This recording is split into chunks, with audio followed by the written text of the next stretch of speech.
ظاہر ہے کہ ان محافل اور ان مجالس کا مقصد یہ ہے کہ جب تک وہ ظہور نہیں فرماتے ہم ان کے بارے میں، چونکہ حکم ہے کہ غیبت کے زمانے میں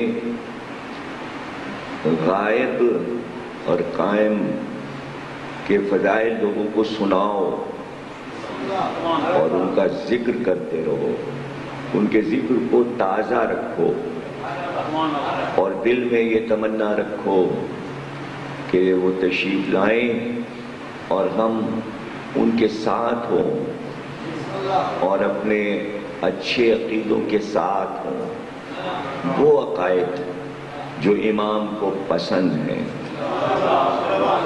جو امام کو پسند ہے۔ اور یہ اتنا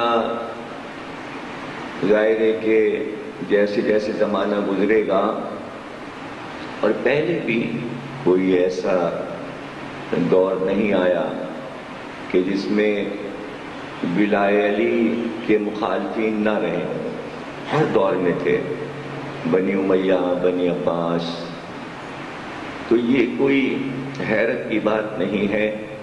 اور جیسا کہ میں نے عرض کیا کہ یہ امتحان ہے، اور بات اصل میں سمجھانے کی ہے کہ اس کا مسئلہ ولایت علی کا فقہ وغیرہ سے نہیں ہے، یہ مسئلہ فروع دین سے متعلق نہیں ہے، ولایت علی کا تعلق علماء سے نہیں ہے، مجتہدین سے نہیں ہے، یہ اصول دین کا مسئلہ ہے، یہ ہر مودت رکھنے والے کا مسئلہ ہے، یہ توحید کا مسئلہ ہے۔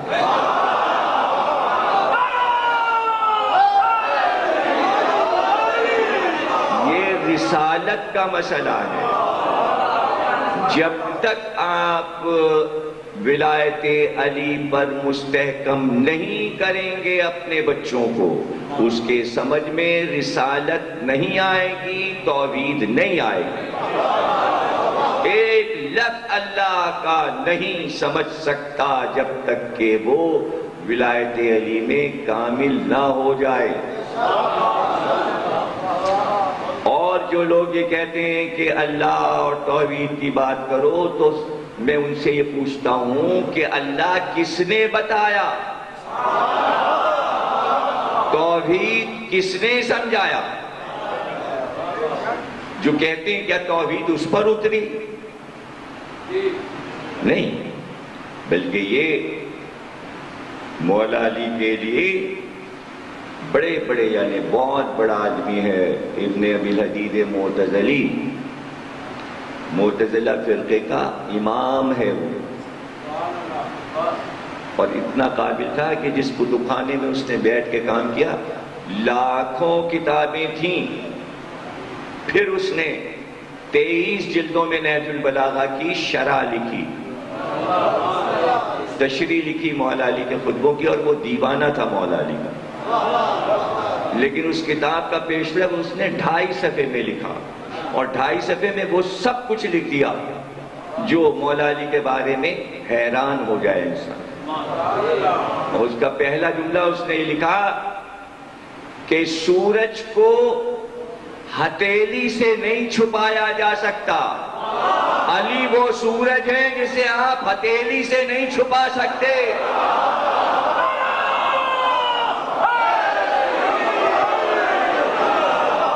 ہتھیلی سے نہیں چھپا سکتے۔ اور اس نے کہا کہ چاہے ابو حنیفہ ہوں یا حضرت عمر رضی اللہ تعالیٰ عنہ ہوں، علی کے بغیر کسی کی فقہ کا کام نہیں چلا۔ اس نے لکھا کہ حضرت عمر نے فرمایا مسجد نبوی میں کہ جب علی موجود ہو مسجد میں کوئی فتویٰ نہ دے۔ ارے حضرت عمر تو منع کرتے تھے کہ علی کے سامنے فتویٰ نہ دو، ہمارا مجتہد ولایت علی پہ فتویٰ دے رہا۔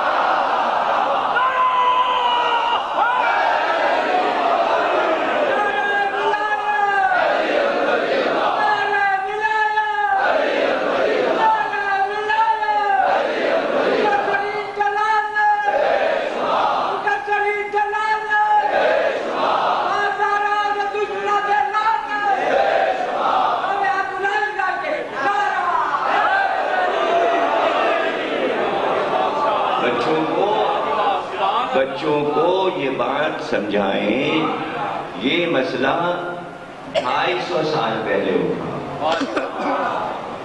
یہ جو آج چلا نا یہ والا ولایت علی تو غدیر خم سے پہلے سے دعوت ذوالشیرہ اسلام شروع ہوا اور ولایت علی شروع ہو گئی، وہیں سے شروع ہو گئی۔ رسول اللہ نے اعلان کر دیا کہ بس جو ہماری مدد کرے گا وہی ہمارا وسیع، ولی، خلیفہ، وزیر ہے، اس کے بعد کوئی گنجائش بحث کی ہے ہی نہیں۔ پھر بدر میں، احد میں، خندق میں، خیبر میں، حنین میں، فتح مکہ کے موقع پر، ہر موقع پر رسول اللہ نے یاد دلایا اور فائنل غدیر میں اعلان کیا۔ ورنہ ولایت علی تو چلے جا رہی تھی، اس لیے کہ نبوت شروع ہی نہیں ہو سکتی تھی بغیر عقیدہ ولایت علی۔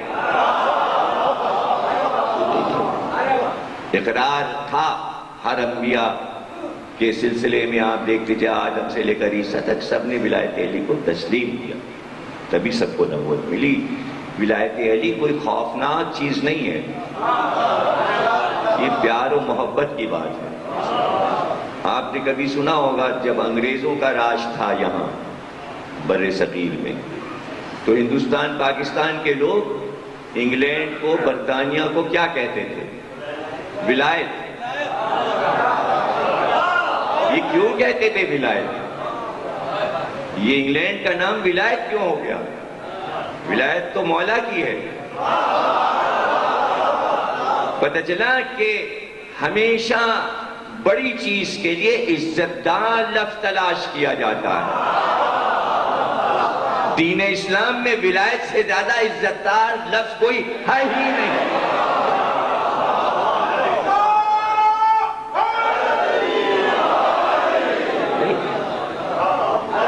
تو جو لوگ کہتے ہیں ولایت کے معنی حکومت نہیں ہے، وہ انگریزوں سے پوچھ لیں کہ انہوں نے اپنے آپ کو ولایت کیوں کہلوایا۔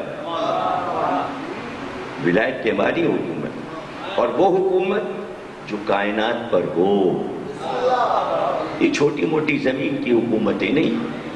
اب ظاہر ہے کہ حکومت کے آرڈرز ہوتے ہیں، قانون ہوتا ہے، کوئی عمل کرتا ہے، کوئی نہیں کرتا، کوئی سگنل توڑ دیتا ہے، کوئی سگنل پہ رک جاتا ہے۔ تو جو توڑ رہا ہے، اب ظاہر ہے کہ اسے قانون توڑتے نہیں دیکھا لوگوں نے، لیکن اگر دیکھ لیا تو پکڑ بھی لیا جائے گا اور چالان بھی کٹے گا۔ تو اسی طرح علی کا ملک ہے پوری کائنات، تو جو ولایت علی کا انکار کر رہے ہیں وہ سگنل توڑ رہے ہیں، یہاں نہیں تو وہاں پکڑے جائیں گے۔ جو قانون ہے اس پہ عمل کرنا پڑے گا، اسلام کا قانون ہے، اس پہ آپ کو چلنا ہے، نہ مانے تو نہ مانے، نہ مانے۔ یہ مسئلہ کہ جو بحث میں آ گیا مسئلہ وہ اس وجہ سے آ گیا، اس کو سمجھنے کی بات ہے کہ 200-250 برس پہلے جب مغل حکومت کا آخری دور تھا تو محدث دہلوی جو دہلی میں رہتے تھے انہوں نے کتاب لکھی تحفہ اثنائے عشریہ، یعنی انہوں نے شیعوں کو ایک تحفہ دیا۔ اس کتاب کا نام ہے شیعوں کے لیے تحفہ۔ انہوں نے اس کتاب میں اہل سنت کے عقائد کے خلاف، شیعوں کو تو چھوڑ دیں، ان تمام حدیثوں کا انکار کیا جو مولا علی کے بارے میں تھیں، اور انہوں نے کہا کہ شیعہ جن جن حدیثوں سے ولایت علی ثابت کرتے ہیں وہ حدیثیں مستند نہیں ہیں، ضعیف ہیں۔ مثلا انہوں نے کہا کہ من کنت مولا فہذا للمولا ضعیف ہے، انہوں نے کہا کہ انا مدینۃ للعلی بابوا ضعیف ہے، موسیٰ اور ہارون کی حدیث کہ میں مثل موسیٰ تم مثل ہارون ضعیف ہے، منطق تیر جو کہ حدیث تیر ہے کہ جس میں رسول اللہ نے بھنے ہوئے تیتر کو دیکھ کر تمنا کی کہ پروردگار جو تیرا سب سے عزیز بندہ ہے اس کو بھیج دے، تو تمام صحابہ جو کہ موجود ہیں وہ کہتے ہیں کہ اس وقت علی نے تقبل بات کیا، اور پھر جب علی آئے تو رسول اللہ نے کہا میں نے اللہ سے دعا کی تھی اپنا عزیز ترین محبوب ترین بندہ بھیج دیں جس کے ساتھ میں یہ کھاؤں تو اسے حدیث تیر کہتے ہیں. اس کا بھی انکار کر دیا. اس طرح تمام حدیثوں کا علی میں اور علی ایک نور سے ہیں اس کا بھی انکار کر دیا. تو جب انکار کیا جو کہ اہل سنت کے عقیدے میں بھی حدیثیں موجود تھیں اور وہ مانتے تھے، تو چونکہ شیعہ سنی اور تمام فرقوں کو انہوں نے خلفشار میں ڈال دیا مولا کی فضیلتیں گھٹا کر، یعنی قصر کی. وہ بہت بڑے مقصر تھے اپنے دور کے. تو اس کے جواب میں دونوں بادشاہوں نے، یعنی سنی بادشاہ اور شیعہ بادشاہ، بہادر شاہ ظفر اور اودھ لکھنؤ کے بادشاہ واجد علی شاہ، دونوں نے علماء سے اپیل کی کہ اس کتاب کا جواب لکھیں. اور یہ جو آپ دیکھتے ہیں کہ ارج المطالب اور یناج البودت، امرتسر کے سنی علماء نے یہ کتابیں لکھی. حیدرآباد دکن جو کہ سنی حکومت تھی، سب نے جواب دیا اہل سنت علماء نے اس کتاب کا کہ یہ غلط ہے، یہ سنی عقیدہ نہیں ہے، ہم مولا علی کی ساری فضیلتوں کو مانتے ہیں. تو پھر شیعہ علماء نے بھی کئی 100 جلدیں جواب میں لکھی. جو سب سے بڑی کتاب لکھی گئی اس کا نام ہے اباقات الانوار، اور 4 پشتوں نے اس کتاب کو لکھا. سب سے پہلے سید قلی صاحب نے لکھا، پھر ان کے بیٹے سرکار حامد حسین صاحب قبلہ نے لکھا، پھر ان کے بیٹے سرکار ناصر ملت نے، پھر ان کے بیٹے سید الملت. 4 پشتوں نے اس کا جواب دیا اور ایک حدیث پر 20 جلدیں لکھی. ایک حدیث پر انا مدینۃ العلم پر 20 جلدیں لکھی، جس میں صرف ان راویوں کے نام لکھے جو اہل سنت تھے، اور ان کی کتابوں کے نام لکھے اور بتایا کہ وہ کس طرح اس حدیث کو، اور اس حدیث کا سلسلہ کیا ہے، روایت کہاں تک جاتی ہے، رسول اللہ سے روایت کیسے ملتی ہے. تو جب من کنت مولا کی حدیث آئی تو اس پہ کئی جلدیں لکھی اور انہوں نے بتایا کہ ان حدیثوں سے علی کی ولایت ثابت ہے اور یہ مستند حدیثیں ہیں. یہ بحث اس وقت سے چلی، اس میں علماء کہاں سے آ رہے ہیں، اس میں یہ بحث کہاں سے آ رہی ہے فقہ کی اور اجتہاد کی.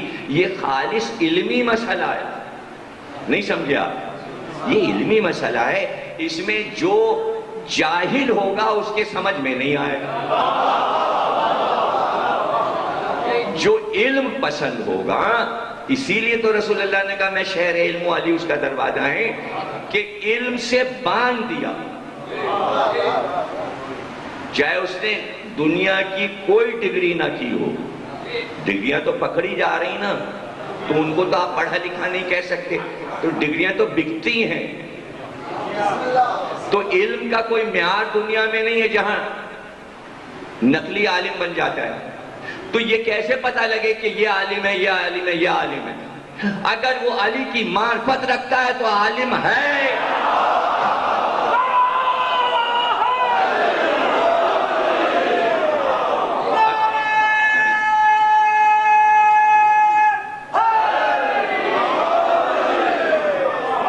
اور اگر وہ ذرا سے بال برابر بھی علی کی مخالفت کا سمجھ جائیے جاہل ہے، اور جواب جاہلاں خاموشی باشا. کوئی ضرورت نہیں آپ بحث کریں جب تک آپ کے برابر کا عالم نہ سامنے بیٹھا ہو. کبھی گفتگو نہ کریں، اس لیے کہ یہ سارے خالص علمی مسائل ہیں اور آپ کے اوپر کوئی حجت نہیں ہے کہ آپ تبلیغ کرو. معاشرے میں خلفشات کی ضرورت نہیں ہے. ہاں مجلس میں سنیے، ہاں اگر 10 لوگ بیٹھے ہوں گھر میں اپنے بچوں کو بتائیے. وہاں کوئی گھر میں نہیں آئے گا، آپ کھانا کھا رہے ہیں، دسترخوان بچھا ہوا ہے، دسترخوان اٹھے، بچے بیٹھے، سونے سے پہلے بچے بیٹھے، آپ انہیں ولایت علی بتا دیجئے. وہاں نہ مجتہد آئے گا، نہ فقیہ آئے گا، نہ کوئی آپ کو بتانے آئے گا، نہ پولیس آئے گی، نہ تھانہ آئے گا. آپ کو منع کیا ہے کسی نے کہ آپ اٹھتے بیٹھتے اپنے بچوں کو بتائیے؟ جابر بن عبداللہ انصاری ڈنڈا لے کے مسجد میں روز آ جاتے تھے نماز کے وقت، اور ڈنڈا مار مار کے مسجد نبوی کے فرش پہ کہتے تھے کیا کر رہے ہو، اپنے بچوں کی پرورش ولایت علی پہ کرو۔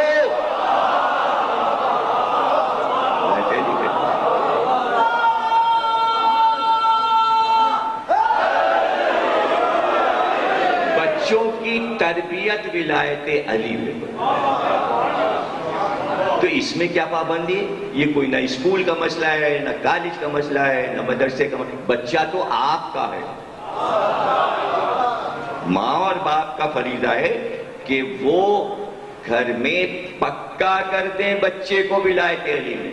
اب وہ کہیں بھی جائیں تو اس کا عقیدہ ہلائے سے نہ ہلے، پہاڑ کی طرح جانے دو، اور ماں باپ کی بتائی بات بچے کے دل میں اتر جاتی ہے، بچپن میں اتر جاتی ہے۔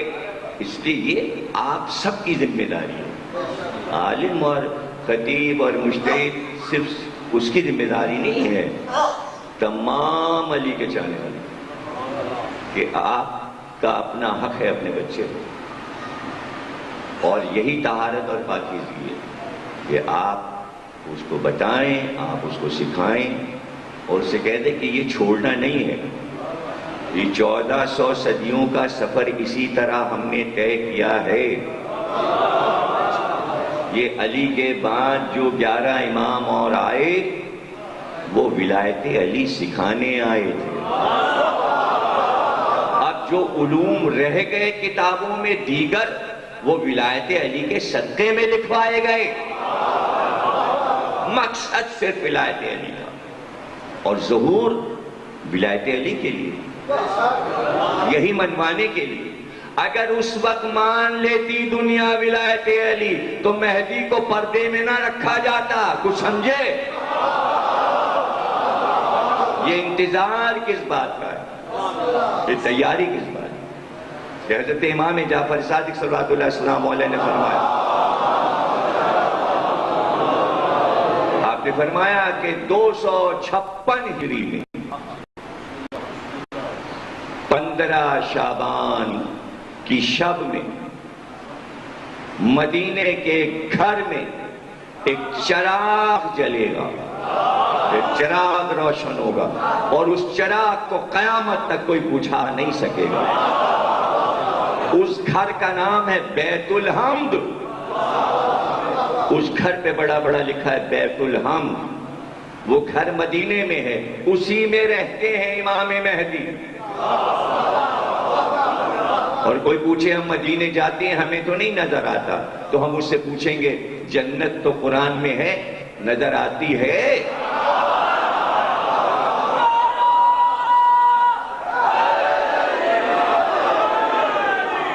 ہر ایک اس گھر کو نہیں دیکھ سکتا، ہر ایک جسے دعوت دی جاتی ہے وہ چلا بھی جاتا ہے۔ اور چونکہ 11ویں امام کا خط ہے بیٹے کے نام، جو آخری خط وصیت نامہ لکھا، اس نے فرمایا کہ کسی ایک شہر میں نہ رہنا۔ فرزند سے کہا تمہیں ہر جگہ جانا ہے، تو مسلسل امام ہجرت میں رہتے ہیں۔ اب یہ مومنین کی طاقت ہے کہ وہ اپنے شہر میں بلا لیں، جس کے عریضے طاقتور ہوں، جس کے استغاثے، جس کی دعائیں پوری مفاتیح الجنان بھری پڑی ہے، شیخ عباس قمی کی پڑھیے تو آپ کو پتہ چلے گا زیارت ناہیہ کتنے لوگ پڑھتے ہیں جو امام پڑھتے تھے۔ اور یہ امام کا وعدہ ہے، شیخ مفید کے نام امام کا خط ہے، خط لکھا کہ ہمارے شیعوں سے کہہ دو، امام فرماتے ہیں شیعوں سے کہہ دو کہ کیا تم یہ سمجھو ہم تمہاری طرف سے غافل ہیں؟ ہر وقت ہماری نظر میں تم رہتے ہو۔ جملہ سنیے جو شیخ مفید کے خط میں امام زمانہ نے لکھا، فرماتے ہیں یہ سمجھ لو اگر ہماری توجہ نہ ہوتی تو روئے زمین پر تمہارا وجود مٹ چکا ہوتا۔ یہ ہم ہیں کہ اپنی نگرانی میں تمہیں لیے ہوئے ہیں، اور جس وقت تم پر کوئی بڑی بلا آنے والی ہوتی ہے تو اس کا رخ ہم موڑ دیتے ہیں۔ کسی بستی میں تم ہو، کسی شہر میں ہو، کسی ملک میں ہو، ہماری نظر میں ہو، ہماری نگرانی میں ہوگی۔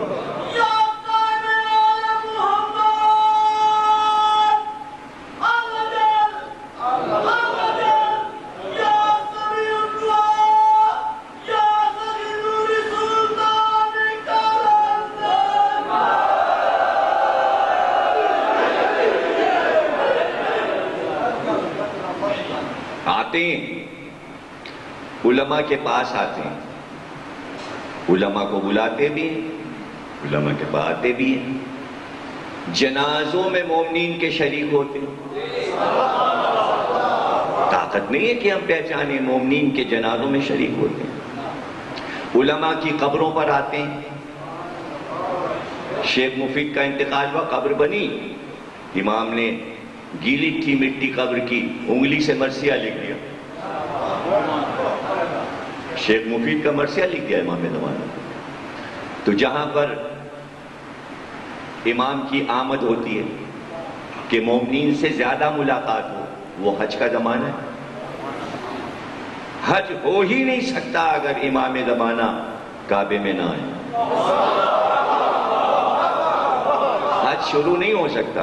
حدیث مبارک ہے کہ حجر اسود پر پہلا ہاتھ جو پڑتا ہے حج کے زمانے میں وہ امام مہدی کا ہوتا ہے۔ جب آپ بوسہ لے لیتے ہیں تو حاجی سب جا کے چومتے ہیں، طواف کر رہے ہوتے ہیں، مومنین کے چہروں کو دیکھ رہے ہوتے ہیں، مومنین انہیں دیکھ رہے ہوتے ہیں، طواف کے درمیان میں زیارت ہو رہی ہوتی ہے، لیکن دل پکار کے نام نہیں لیتا، اس لیے کہ منع ہے۔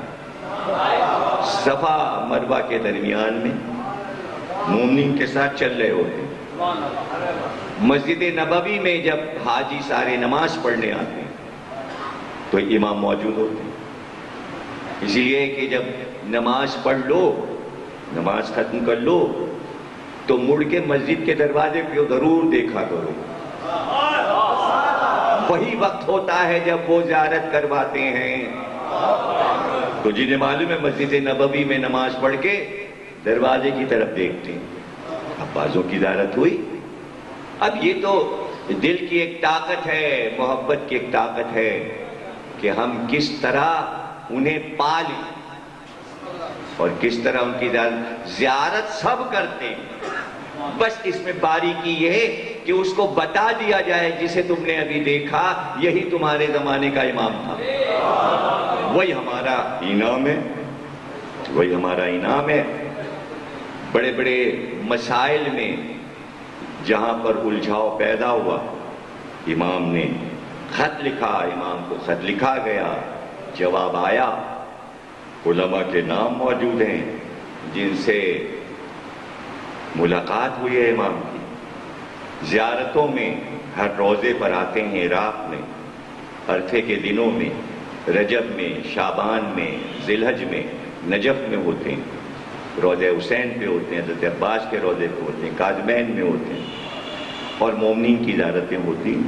تو ہمارا تو قابل ہے کہ ہم دیکھیے، اگر ولایت علی کی آپ مخالفت کریں تو امام زمانہ سے ملاقات کیسے ہوگی؟ یہ مجھے بتا دیجیے آپ، یعنی دادا کی مخالفت اور پوتے سے تمنائیں ملنے کی، یہ کیا بات، یہ کیسے ہو پائے گا بھائی؟ یہ نہیں ہو سکتا۔ اور یہ بھی دیکھ لیجئے کہ جہاں دنیا کی محبت، اور یہ یاد رکھیے گا ولایت علی کی مخالفت وہ کرے گا جس کے دل میں دنیا کی محبت ہوگی، عہدہ اور منصب جسے چاہیے ہوگا وہ مخالفت کرے گا، اور جہاں دل میں آ گئی دنیا کی محبت پھر وہ زیارت نہیں کر سکتا، وہ پھر زیارت نہیں کر سکتا۔ 1958 کا قصہ ہے جو نیو یارک ٹائمز نے چھاپا، امریکہ کے سب سے بڑے اخبار نیو یارک ٹائمز نے چھاپا کہ نیو یارک کے ساحل پہ ایک جہاز آ کے رکا، سفید رنگ کا، اور ایسا جہاز کسی ملک کا نہیں، اتنا ڈیسنٹ خوبصورت بنا ہوا۔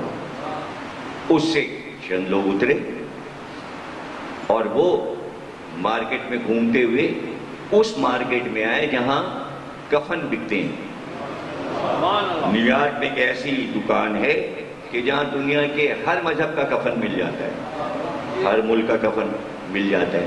وہ وہاں پہنچے اور انہوں نے مسلم کفن طلب کیا. دکاندار نے کفن دیتے ہوئے چہرہ دیکھا اور کہا کہ تم ہماری دنیا کے لیے لگتے ہو، تم چہرے سے اور بات چیت سے کچھ انوکھے لگ رہے ہو. کہا ہم تمہارے ملک کے نہیں، ہم جزیرے سے آئے ہیں، اس علاقے کا تعلق تمہارے ملک سے نہیں ہے. تو کہا کہ وہ وہاں کس کی حکومت ہے؟ کہا وہاں امام مہدی کی حکومت ہے.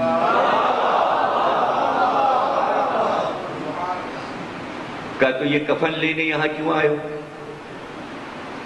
کہا ہم کسی بھی ملک سے سودا خرید سکتے ہیں. قرآن یہاں کا نکلا تو ہم یہاں آ گئے. ایک مومن کا انتقال ہوا ہے، اس کے لیے کفن لینے آئے. کہا تو جہاں تم رہتے ہو وہاں کی سیر ہم کر سکتے ہیں؟ کہا کہ بغیر اجازت وہاں کوئی جا نہیں سکتا. کہا ہم ساحل تک تمہاری سواری دیکھنے چلیں گے، اور اگر تم وہاں سے اجازت نامہ ہمارے لیے منگاؤ تو ہم بھی چلیں، تمہارے امام کو دیکھیں. ان کا یہاں ٹھہر جاؤ، انتظار کرو. وہ جہاز پہ سوار ہوئے، جہاز غائب ہو گیا. تھوڑی دیر کے بعد پھر جہاز واپس آیا. کہا ہم نے تمہاری عرضی پہنچا دی تھی. جواب یہ ہے کہ جب تم اپنی دکان سے چلے تو صابن کی بھٹی تمہاری جو تھی، لائٹ کا جو انتظام تم نے کیا تھا، تو تم یہ ڈر رہے تھے کہ ہیٹ زیادہ نہ ہو جائے اور دکان میں آگ نہ لگ جائے. پورے راستے تم دنیا سوچتے ہوئے آئے، زبان سے تم کہہ رہے تھے ہمیں لے چلو، اور دل میں تھی دکان کی محبت، اس لیے تم وہاں جا نہیں سکتے، اس لیے تم جا نہیں سکتے. اور جا کے دیکھو دکان میں آگ لگ گئی. پتہ چلا جس کے دل میں دنیا کی محبت ہے اور امامت سے انکار کر رہا ہے، سوا آگ کے کیا ہے؟ یہاں بھی آگ، وہاں بھی آگ.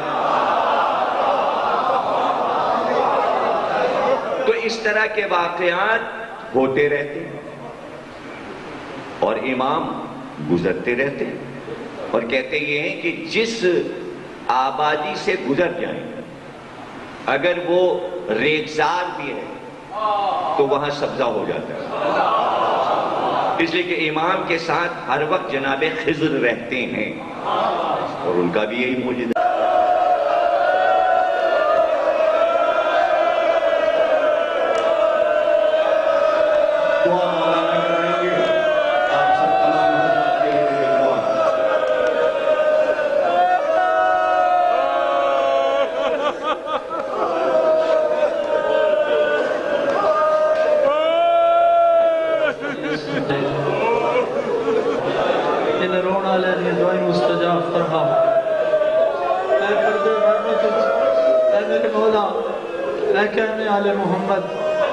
دے رونے نو ویدے پہ مولا ساڑھے گریے تے امام زمانہ توڑی نگاہ.